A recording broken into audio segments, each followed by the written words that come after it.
besok rencananya mau ada Maulid Nabi.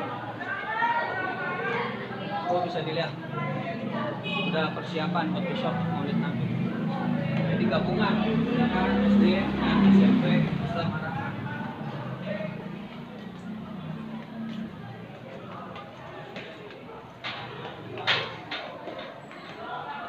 Ya, masuk.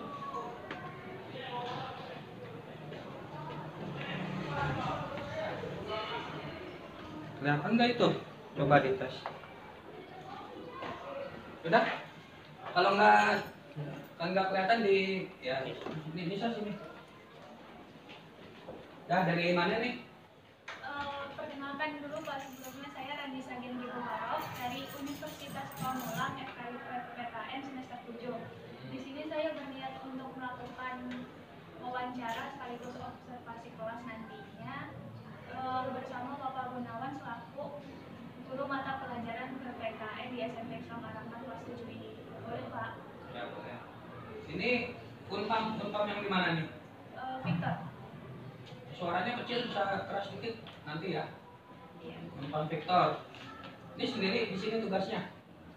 Kebetulan sendiri aja Pak, soalnya yang lain emang agak jauh dari sini. Ya udah ya. Jadi bisa saya langsung mulai Pak pertanyaannya? Bisa. Jadi di sini saya ingin bertanya seputar model pembelajaran, media pembelajaran, dan metode pembelajaran sekaligus masalah dan solusinya. Sejauh mana materi yang sudah Bapak pelajari dan Bapak sampaikan kepada murid-murid dari kelas 7 di SMP Islam Arafah ini? Kebetulan kelas 7 ya? Ya. Kelas 7 sejauh mana? Maksudnya apa nih? Kalau penyampaian materi itu karena kita kurikulum Merdeka IKM ya, implementasi kurikulum Merdeka itu baru sebagian, baru seluruhnya. Apalagi nanti sekarang kan baru bulan November, berarti kurang lebih ada 4 minggu lagi untuk SMS, tes sumatif. Kalau di kurikulum Merdeka kan sebutannya tes sumatif semester ganjil. Baru sebagian yang disampaikan. Nanti untuk kira-kira 2-3 hari sebelum pelaksanaan tes di bulan Desember baru nanti keseluruhan materi diberikan, tapi hanya sebatas semester ganjil saja, semester genap belum. Dari implementasi yang sudah Bapak lakukan ini, adakah masalah yang terjadi saat penyampaian materi di kelas? Penyampaian materi di kelas maksudnya permasalahan apa ini? Mungkin seperti murid yang kesulitan memahami atau murid yang selalu berisik gitu Pak. Oh itu. Kalau kurang memahami itu biasanya ini suara. Kebetulan suara saya kurang keras, itu harus mendiamkan suasana dulu. Jadi begitu masuk nggak langsung memberikan materi, tapi apa ya, ngasih wejangan dulu lah, wejangan, nasihat, sedikit nasihat, terus ngecek kelas siswanya ada apa enggak. Kadang-kadang ada yang mondar mandir, ada yang WC, jadi biar kondusif dulu, masuk dulu, baru diberikan materinya. Jadi kalau langsung nggak bisa, itu harus dikondusifkan biar murid diam, murid terfokus pada kita, baru materi diberikan. Kalau langsung nggak bisa. Baik Pak, lalu untuk media pembelajaran yang digunakan apa saja nih Pak? Medianya bisa kasih contoh? Mungkin seperti buku atau mungkin video, audio. Oh gitu. Kalau medianya kita ada modul itu dari LKS, dari penerbit, jadi kita nggak buat. Setelah kita lihat itu modulnya kebetulan berbentuk LKS ya, itu cocok, jadi kita pakai modulnya, kita pergunakan, disampaikan kepada siswa, dan itu lebih masuk kan dalam materinya. Itu aja. Lalu untuk implementasi yang Bapak lakukan ini pernah beberapa kali mengganti model pembelajaran Bapak? Misalnya dari diskusi menjadi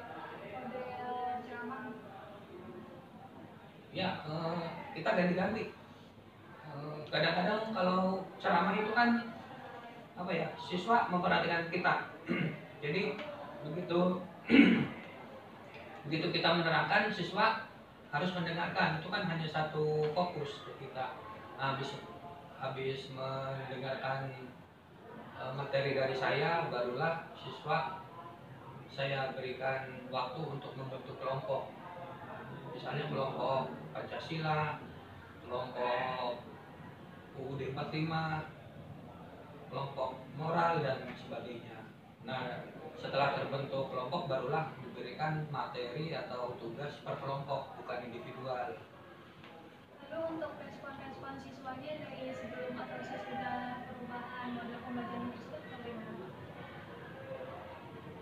Sebelum dan sesudah. Oh ya.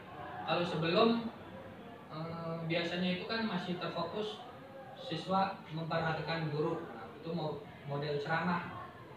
Tapi sudah saya rubah menjadi model diskusi, yaitu terbentuknya kelompok kerja atau kelompok belajar di dalam kelas.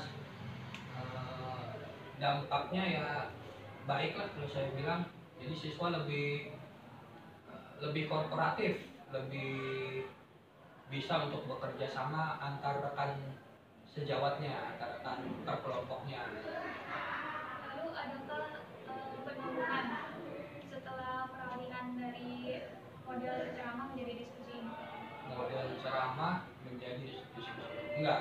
Biasanya itu yang dicari memang model diskusi, model terkelompok biasanya. Karena kalau diskusi itu kelompok, nggak mungkin individual. Jadi memang kemauan siswa, antusiasme siswa itu lebih condong ke arah diskusi, ke arah berkelompok. Untuk implementasi sejauh ini Bapak sudah berapa kali mengganti model pembelajarannya? Mengganti ini ya biasanya kan saya yang memberikan materi, yang kedua siswa berkelompok, yang ketiga siswa memaparkan atau mempresentasikan hasil kerja kelompoknya ke depan. Izin memberikan satu pertanyaan terakhir nih Pak, dari model pembelajaran ceramah dan diskusi ini mana yang paling memuaskan untuk hasil pembelajaran? Ceramah dan diskusi. Mana yang paling memuaskan? Ya, model diskusi. Karena di dalam diskusi itu kan ada musyawarahnya, ada kerja kelompok, ada kerja tim. Jadi tidak hanya satu pendapat individual siswa, tapi berkelompok. Jadi siswa misalnya ada 5 atau 6 orang, maka siswa tersebut memiliki pendapat sendiri-sendiri, kemudian digabungkan, dicari persamaannya. Itu kan sesuai dengan Bhinneka Tunggal Ika. Gitu, sekian Pak. Untuk selanjutnya saya izin melakukan wawancara kepada murid-muridnya yang ada di kelas 7.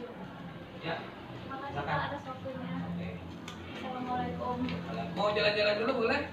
Ya. Lihat-lihat.